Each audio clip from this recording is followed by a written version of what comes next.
CEAP. Pode ligar o ar. Centro Espírita Altivo Confiro. Uma casa de amor. Boa noite.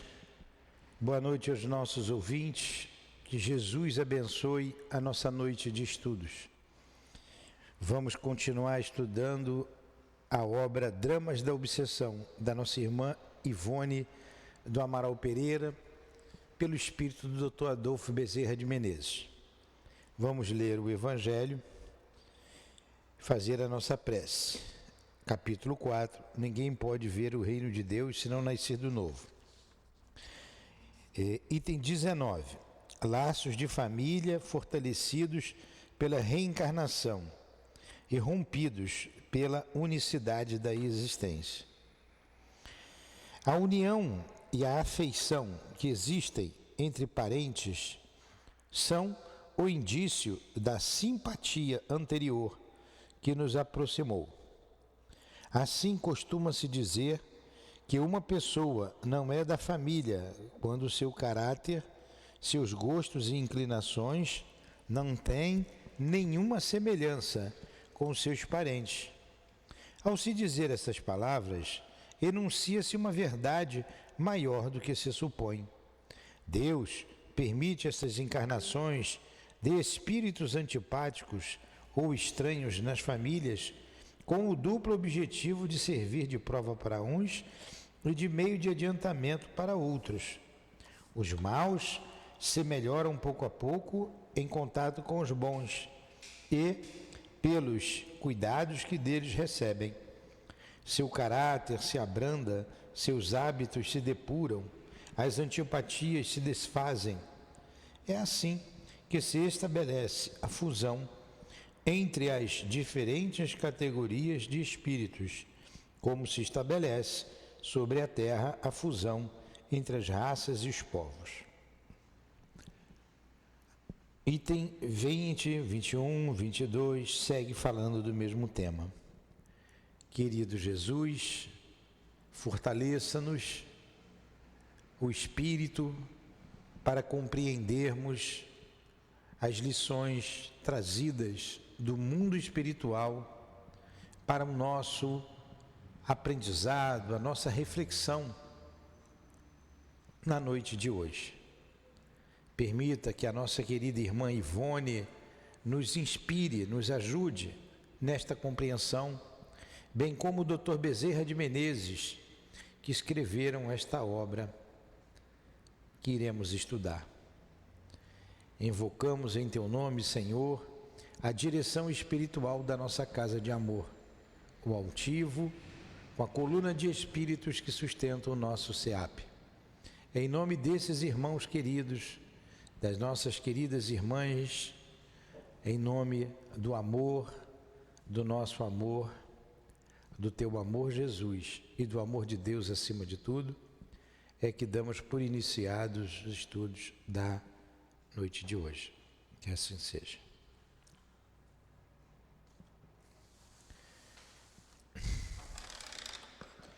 Vamos lá. Então nós estamos estudando na segunda parte desse livro, um caso real em que uma mãe daria luz a uma criança do sexo masculino e o médico teve que matar a criança. Ela foi toda cortada para salvar a vida da mãe. E a mãe está num estado dificílimo. E a ajuda do Dr. Bezerra de Menezes a essa mãe foi a intervenção de uma prece, de uma amiga dessa parturiente, que devota de Santo Antônio de Pádua, e como ela tinha um coração puro, um coração bom, a prece dela alcançou esse espírito valoroso no campo da caridade e do amor ao próximo. Ouvindo a rogativa, ele pediu ao Dr. Bezerra de Menezes que atendesse por ele ser médico, a essa irmã. E quando ele chega à casa dela, se depara com este quadro triste. O médico terreno teve que trabalhar madrugada dentro, à luz de lamparina, fazendo um esforço hercúleo para salvar a mãe. E tudo se deu por ignorância. Havia muita ignorância nesse sentido. As famílias, inclusive as famílias mais abastadas, com mais dinheiro, chamavam as parteiras. E a parteira ficou com a mãe alguns dias e, vendo que a coisa ficou muito difícil, resolveu chamar o médico. Quando o médico chegou, já não podia fazer mais nada, Esse era o quadro. Agora, um dos guias, um dos responsáveis pela moça, alguém enviado da falange de Antônio de Pádua, vai contar o porquê dessa situação. Por que esta menina, essa mocinha, essa mãe jovem, passou por esse drama tão doloroso e o espírito também não pôde reencarnar. Ele vai começar a contar agora no capítulo 6. Encostou o portão? Abriu aqui a frente, está aberto? Vamos lá. Pouco antes do drama em que se envolveram vários brasileiros natos, ilustres, desejosos da libertação do seu país, da legislatura portuguesa, época fértil em acontecimentos trágicos e muito delicados, que ficaram olvidados pelos homens, porque o Brasil de então não mereceria acato da metrópole de além-mar, para que o sofrimento do seu povo fosse devidamente consignado na história. Ou seja, pelas proximidades da época em que se verificou a conjuração denominada Inconfidência Mineira, e então província das Minas Gerais, chegara de Portugal com destino a esta localidade grande colônia, um alto funcionário da crosta portuguesa,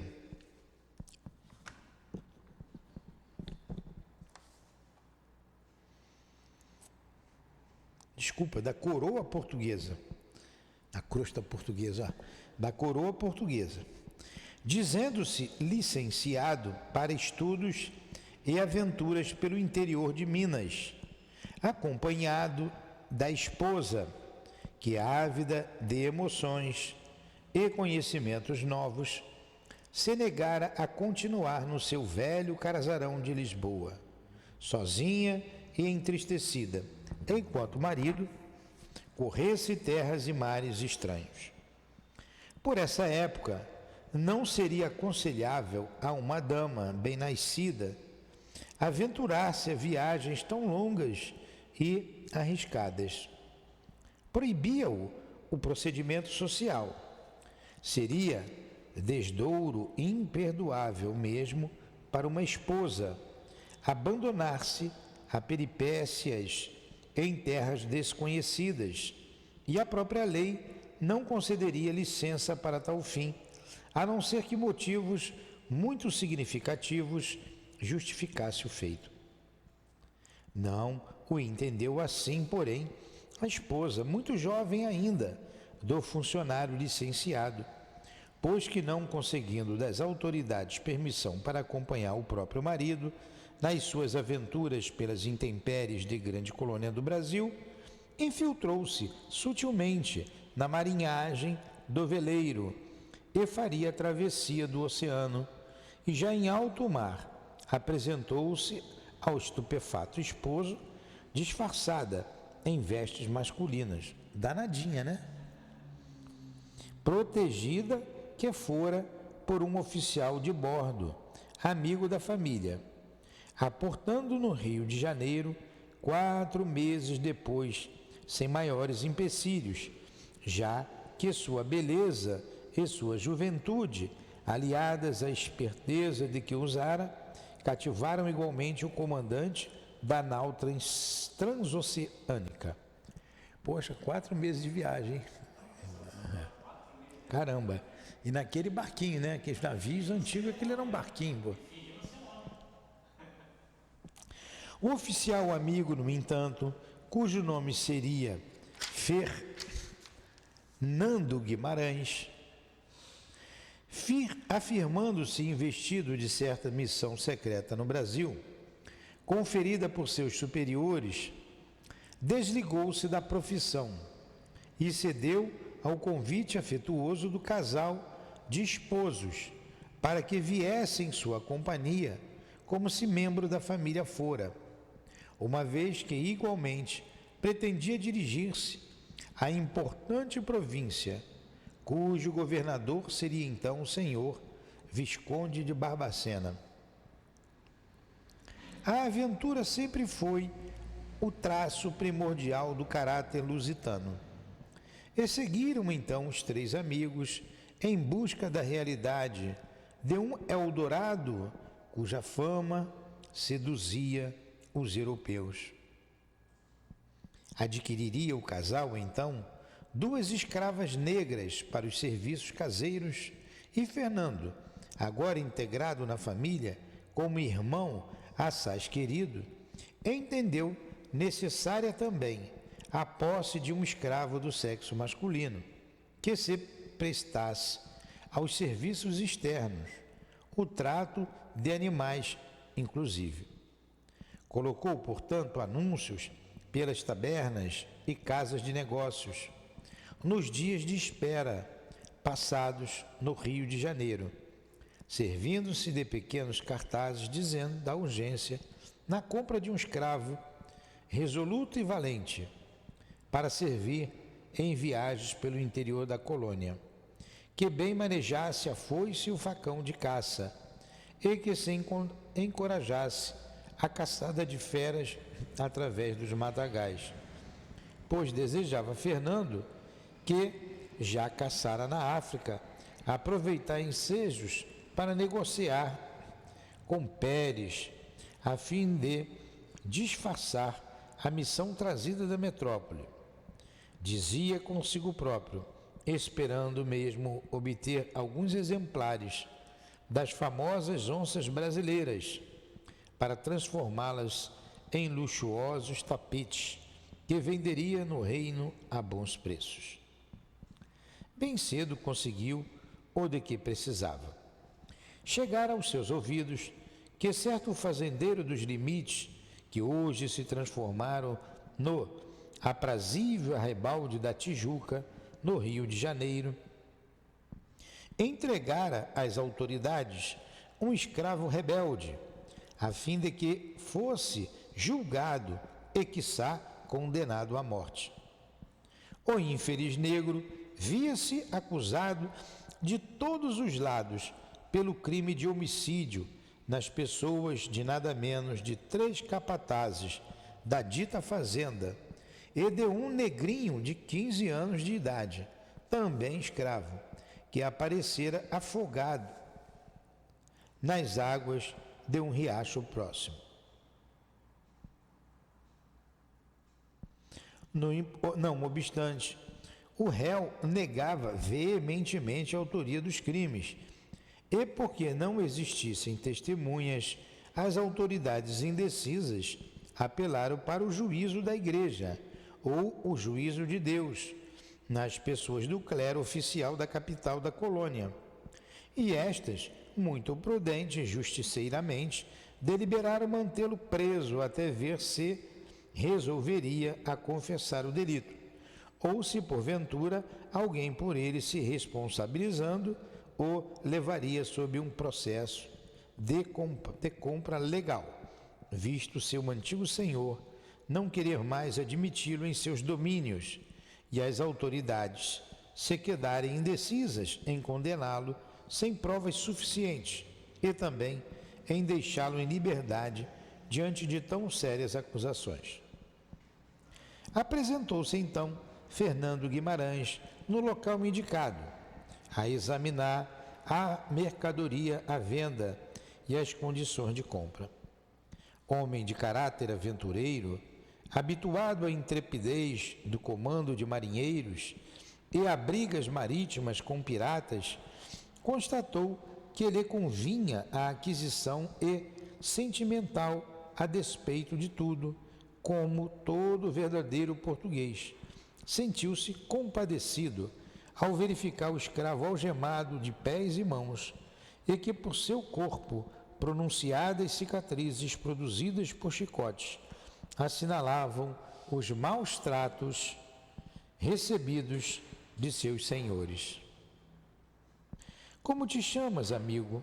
Interrogou ele com bonomia a mercadoria já adquirida, cujo preço fora irrisório, dadas as desvantagens que a mesma oferecia ao comprador. É Caetano, do Espírito Santo, nhonhô, para seu serviço. Então, Adilane, eu estou contando aqui a história, eu só estou lendo a história, é muito interessante, que quando acabou ali o estudo sobre os judeus e os padres, entrou nessa segunda parte do livro a história de uma mãe que estava dando à luz a um bebê. Como foi levada a parteira em vez do médico, o parto se complicou, ela deixou passar o tempo, quando viu que não poderia fazer mais nada, chamou o médico. Quando o médico chegou, o médico disse, para salvar a mãe tem que matar o bebê. E ele cortou o bebê todinho e tirou os pedaços. Vocês vão ver que história é essa. E para salvar a mãe, matou o bebê. Salvou a mãe está lá deitada em estado comatoso, uma situação muito delicada. E o doutor Bezerra de Menezes foi ajudar. Foi lá, ele que estava lá junto como espírito, uma equipe de espíritos e ele como médico espiritual. E tinha um médico encarnado que estava fazendo esse procedimento. A luz de lamparina ficou a noite inteira. Tá? Basicamente isso. E ele foi chamado ali por uma prece de uma pessoa amiga da menina. Esse é o quadro. Agora um dos espíritos que estavam ali, responsáveis pela moça, vai contar o doutor Bezerra a história dela. Que situação era aquela? Vai contar o passado. Aí está contando, começou a contar. Então ele contou que vinha de Portugal em missão aqui no Brasil, o senhor Fernando, trouxe com ele, chamou um amigo, não podia trazer mulher, ele era recém-casado, a mulher queria vir, pediu autorização a quem de direito, foi negada a autorização dela embarcar, ela se disfarçou de marinheiro, entrou no navio e veio. Já em alto mar ela se apresentou, aí não tinha mais graça, né? Aí não tinha como voltar, ela veio para o Brasil. Então está contando essa história. Quando chegaram aqui no Brasil, eles conseguiram, acharam por bem contratar 2 escravas e foram lá para Minas, no lugar que se chama Barbacena, lá o Barão de Barbacena, foi lá para Minas. E um deles, pertinho nada, dá umas 6 horas de carro daqui para lá. Um deles, o Fernando, resolveu também contratar um escravo.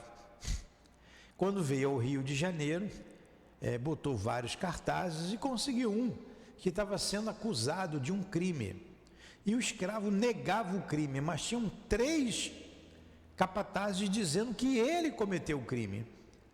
Ele foi levado à polícia, levou umas chicotadas, a polícia não queria condená-lo à morte, porque não tinha prova, porque ele negava tudo, resolveu dar para a igreja, ele estava amarrado na igreja.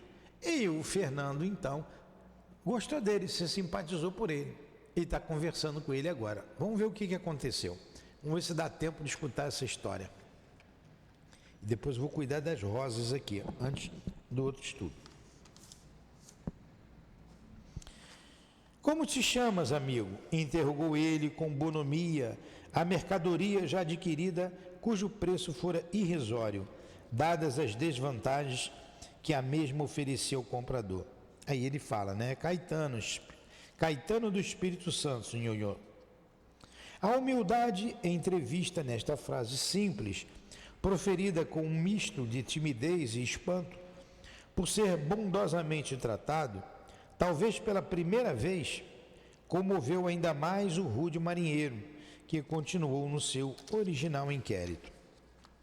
Queres vir comigo, servir-me lealmente, comer bem, não receber castigos, seguir-me em minhas viagens e caçadas? Nossa, ele ia ser um patrão bom. Hã? Ele ia ser um patrão bom. É. Vamos ver se ele é tão bom assim, né? O infeliz caiu de joelhos procurando beijar as mãos daquele que aparecera em sua vida como benfeitor que salvara da morte e respondeu: Nhonhô, serei fiel escravo, livrai-me de morte, tenho medo da forca, tenho medo. Perdoará o leitor a não tradução do linguajar enfadonho dos antigos escravos africanos. Pelo caminho, demandando a hospedaria que ocupava com os amigos, Fernando interrogou Caetano em tom afável: Por que matastes os 3 capatazes? Diz-me a verdade, sou teu amigo. Não te entregarei à polícia, mas preciso conhecer-te bem, ainda que sejas criminoso, para poder confiar em ti. A resposta foi veemente e fácil. Nhonhô, matei só um capataz. Os outros 2 não fui eu. Foram pai Nastácio e Totonho da porteira. Por que matastes? Era cruel, deixava-me com fome por qualquer motivo. Eu vivia faminto e era forçado a trabalhar. Espancava-me sem razão. Estes sinais, nhonhô, foram feitos pelo chicote dele. Bateu em minha mãe, à minha vista, e por isso ele matou, né? Por que não disseste às autoridades que pai Nastácio e Totonho da porteira mataram os outros 2? Nhonhô, mas um escravo não deve entregar outro escravo para ser enforcado. Eles também sabiam que eu matara o outro e se calaram. Nós também possuímos nossa honra e nossa lei. Eles também sofriam, eram chicoteados. E o menino? Não era um menino, nhonhô, era um escravo, um moleque. Sim, e esse? Ninguém o matou. Caiu no riacho que estava cheio e afogou-se. Era muito traquinas. Disseram que tu o mataste, atirando-o ao rio para que se afogasse, porque não gostava dele. Não, senhor, não gostava dele, mas não o matei. Bati-lhe algumas vezes. Era mau e intrigante. Para receber comidas e doces, intrigava os escravos com os capatazes. Então não o mataste? Não, senhor, ninguém o matou.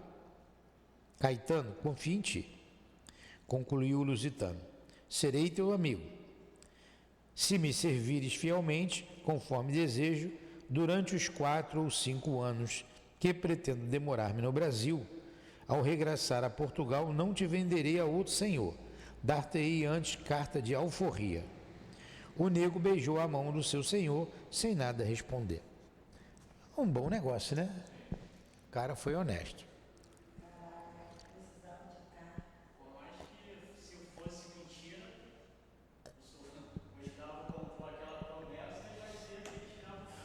Agora, era a lei danada, né? Era a lei, cada um fazia a sua lei.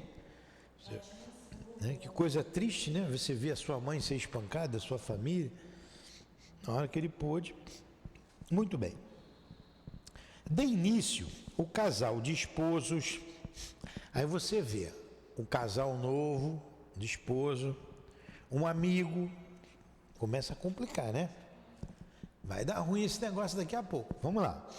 De início, o casal de esposos, a quem chamaremos Rosa e Bernardino, sentiu escrúpulos em conviver com um escravo que trazia a lúgubre fama de criminoso inveterado. Mas Fernando intercedeu por ele e, sob o bom trato do seu novo amo e daqueles amigos, Caetano tornara-se tão dócil e fiel que bem depressa mereceu a confiança de todos. Rosa, particularmente, condoía-se dele e tratava-o bondosamente. Estabelecidos em Minas Gerais, a vida de Bernardino e de Fernando prosseguia entre viagens através da colônia ou adentro das matas, a caça de pedrarias de ouro, de riquezas variadas, com temporadas muito suspeitosas em Vila Rica, onde residiam, e eram considerados espiões pelos brasileiros. O Ângelo, que os temiam e se afastavam deles. Não obstante, passados 3 anos, já havendo explodido o trágico malogro da Conjuração Mineira e presos os seus coparticipantes, Bernardino, como funcionário da coroa, que se dizia, não obstante a licença que proclamava fruir, vira-se obrigado a visitar Lisboa, chamado a missões. Explicava, tão importante que ele não seria permitido expô-las a quem quer que fosse, nem mesmo a sua mulher. E como possuía já avultados interesses na famosa província e tencionasse regressar dentro de pequeno prazo, ficara deliberado que Rosa, mulher ativa e experiente, ficaria à frente dos negócios, enquanto Fernando, amigo da casa, como verdadeiro irmão, zelaria pelos mesmos, auxiliando a mulher com seu tino experimentado, sempre que voltasse à vila, retornando das singulares viagens com o escravo.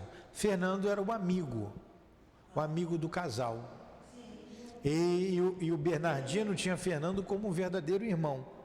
O convidou para vir para o Brasil. Eles vieram de Portugal para o Brasil. Não, Bernardino era o marido da Rosa.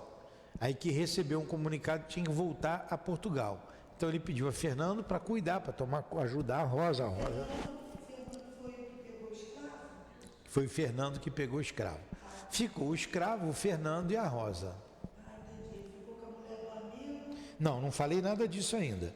Eu estou lendo a história. Ora, para um caráter invigilante e frívolo, que não associa ao próprio respeito pessoal, o respeito devido a Deus, à família e à sociedade, as oportunidades para a prática do mal, ou seja, as tentações mundanas, se apresentam a todos os momentos, sob qualquer pretexto. Rosa e Fernando, que até ali se haviam respeitado como bons amigos e irmãos, equilibrados no cumprimento do dever, pouco a pouco animados pela ausência de Bernardino e por uma convivência assídua, deixaram-se conduzir ao sabor das paixões e sucumbiram a um delito grave de adultério, de traição aos deveres da honra pessoal e da responsabilidade a Deus e às leis do matrimônio. Bem cedo, como seria de esperar, fez-se sentir o fruto dessa união pecaminosa. Rosa tornou-se mãe na ausência do esposo, e a situação alarmante desvairou o senso, já abalado dos amantes culpados, pois esgotara-se o prazo para o regresso de Bernardino, que era esperado dentro em pouco. E o crime foi cometido então no próprio dia do nascimento da criança. Sob o consentimento aterrorizado de Rosa, que temia a vingança do marido, e a resolução de Fernando, com a mesma perícia e desenvoltura com que nos dias atuais são praticados os infanticídios modernos, quando mães apavoradas ante o próprio erro ou alguém por elas preferem mais enegrecer a consciência, assassinando um ser indefeso que necessitaria reviver para Deus através de uma encarnação e assumir heroicamente a responsabilidade dos próprios atos, curvando-se às consequências dos desvairamentos cometidos, consequências que, por muito rígidas, comumente poderiam realizar a reabilitação da pecadora perante si mesmo e a sociedade e até perante Deus. Então resolveram fazer o aborto, né? Ela engravidou do amigo do marido. Vamos continuar a história? Era pouco mais das 11 horas da noite. Vagidos comoventes de recém-nascido ecoaram pela casa solitária, chácara vetusta, dos arredores de Vila Rica. Vamos ver aqui, vamos ler. Nasceu a criança. Fernando toma dos braços da escrava assistente o entezinho vigorosamente envolvido em panos, a fim de que seus lamentos fossem abafados. E esta conversação efetivou-se no extremo da grande chácara, à beira de um charco, entre o ex-oficial de bordo e seu escravo preferido, tornado cúmplice de suas aventuras pelo interior da grande colônia. Que farei do nenê, nhonhô? Bem, Caetano, eu não sei. Oferece-o a alguém por aí. Será necessário que desapareça quanto antes, para que se evitarem males maiores. Tu sabes, Bernardino, não está. Foi uma maçada, foi. Enjeitá-lo à porta da igreja será perigoso. Serias reconhecido. As igrejas limitam com residências. Tudo se descobriria. O escândalo estrugiria e viria até mesmo a forca. Tu sabes, não sabes, Caetano? Entendes o teu bom Senhor que pela segunda vez quer te livrar da forca.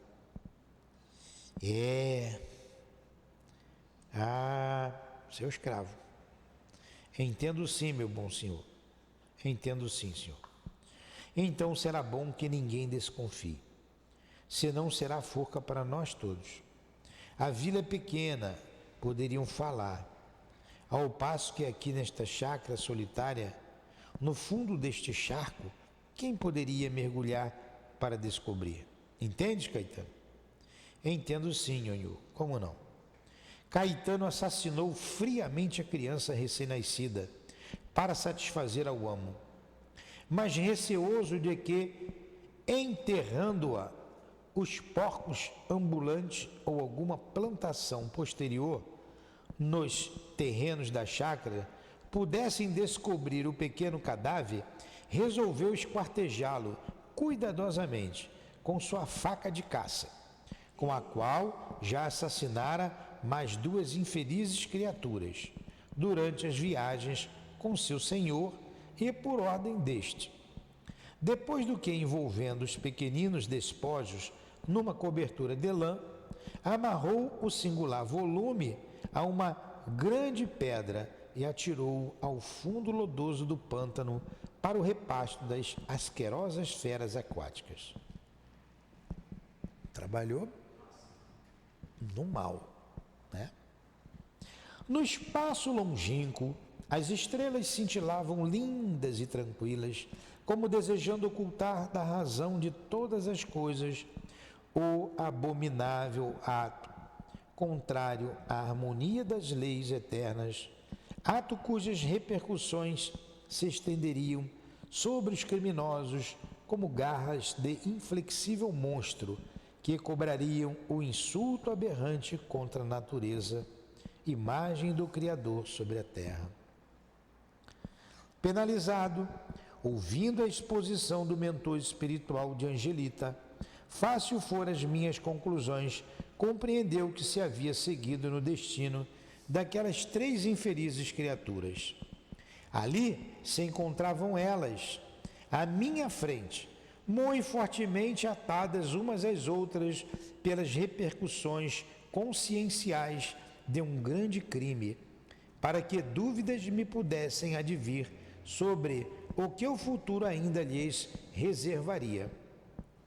Estudemos, porém, com o leitor atento, o enleamento do adultério e do infanticídio praticados em Vila Rica ao tempo dos Inconfidentes, nas suas consequências remotas, a fim de que o mesmo leitor, compreendendo as leis que regem os destinos da humanidade, possa esclarecer os leigos quanto à severidade e justiça das mesmas leis, em lições prudentes e racionais, aplicadas ao convívio diário, lições que muito poderão contribuir para a educação das almas frágeis que ainda não puderam ou não souberam compreender que os mundos e suas humanidades são regidos por uma justiça inflexível, que a bem do próprio delinquente, dele exigirá atos condizentes com a harmonia da criação,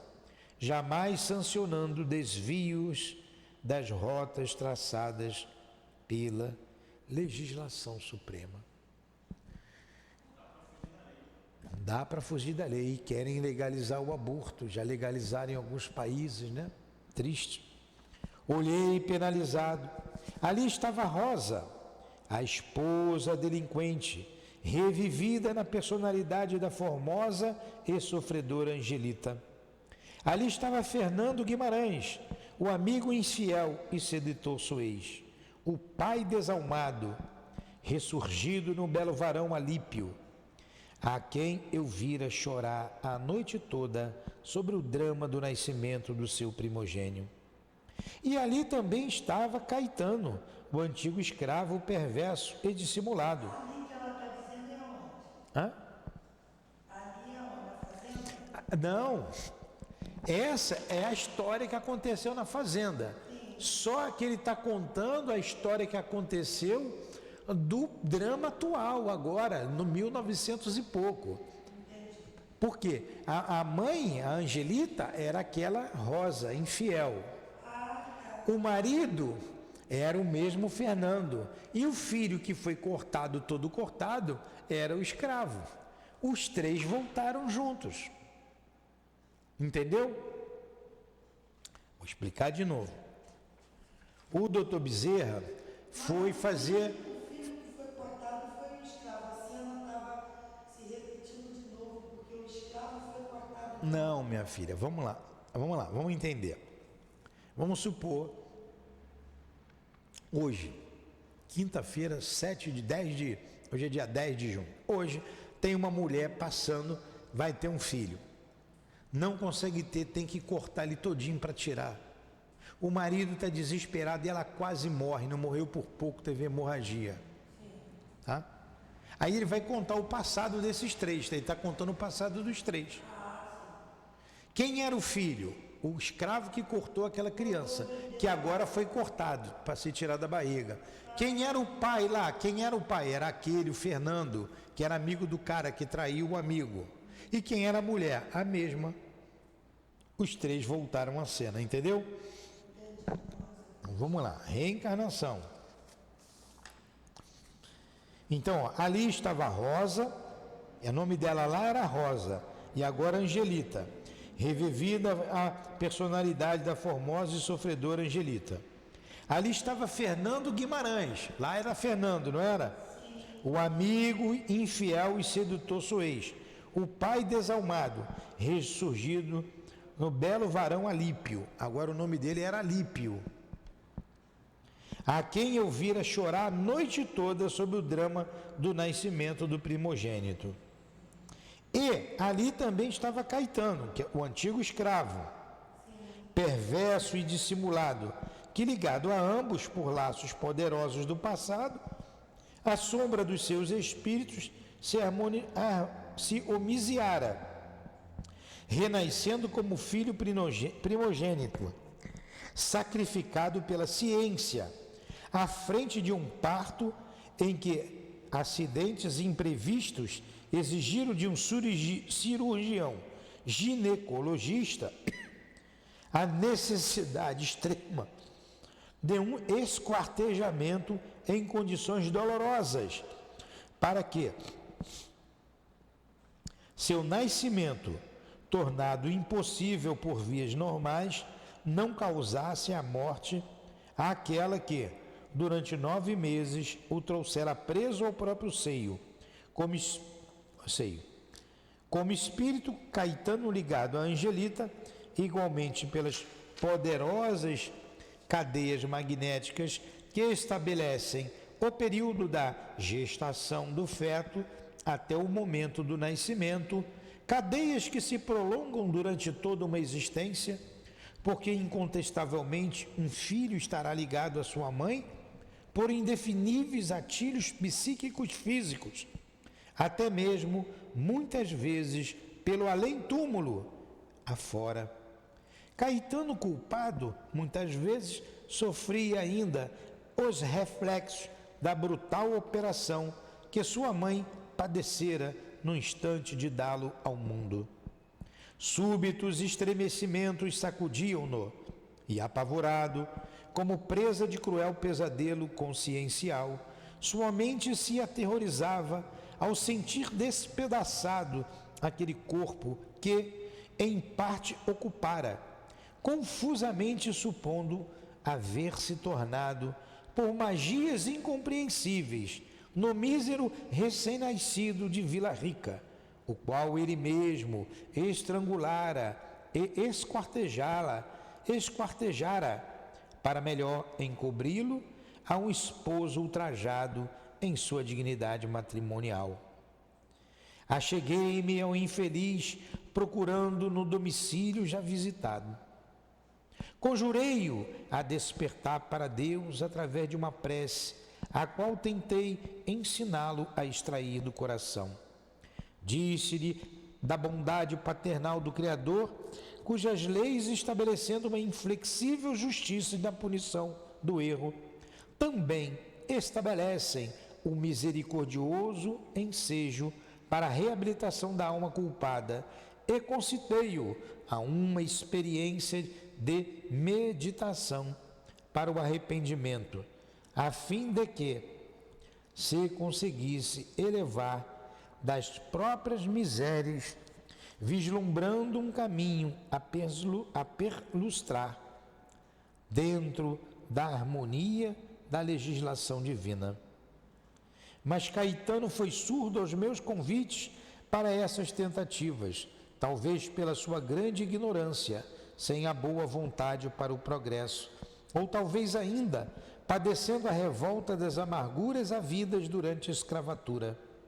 Fugiu, pois, espavorido, perseguido por visões e terrores inauditos, para retornar mais tarde ao mesmo cenário de onde se abalara, isto é, a residência de Alípio e Angelita, e ali se postando junto daquela quem continuava considerando Senhor e amo. E confabulei comigo mesmo, contemplando esse drama singular, cuja destinação, através das linhas do futuro, facilmente se delineou às minhas premonições. Bem sei, Deus meu, que para casos como este, somente haverá a dor da expiação e dos resgates terrenos para devidamente lavar do opróbrio a alma naufragada nos próprios deslizes. Todavia, ouso suplicar que a tua paternal misericórdia dulcifique um tanto mais as arestas da jornada reparadora que estes 3 infelizes irmãos meus para si mesmos traçaram no dia em que se transviaram dos bons caminhos apontados pela justiça. A gente vai continuar semana que vem. Tá aí o porquê do bebê estraçalhado. Eu não te falei? Espera aí, vamos ver se o cara é gente boa mesmo. No início até você falou, pô, gente boa ele, né?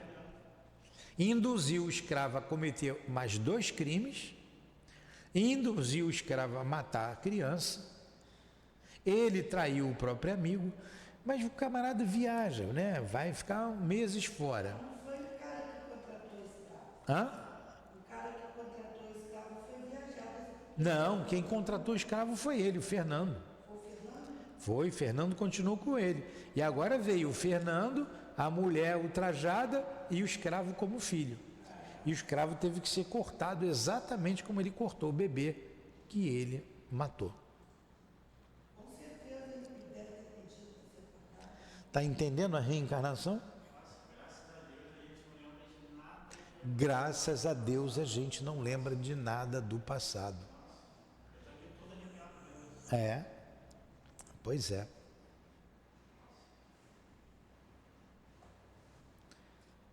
Que Jesus se apiede desses 3 irmãos, ajude-os a vencer.